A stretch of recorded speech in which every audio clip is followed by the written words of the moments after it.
نحمدہ و نصلی علی رسولہ الکریم، اما بعد، اعوذ باللہ من الشیطان الرجیم، بسم اللہ الرحمن الرحیم۔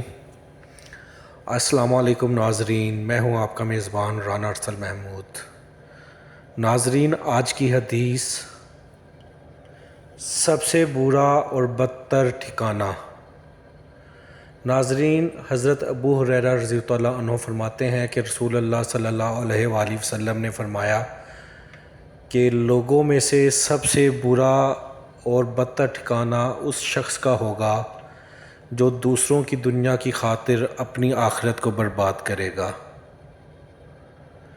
کہ لوگوں میں سے برا اور بدتر ٹھکانہ اس شخص کا ہوگا جو دوسروں کی دنیا کی خاطر اپنی آخرت برباد کرے گا۔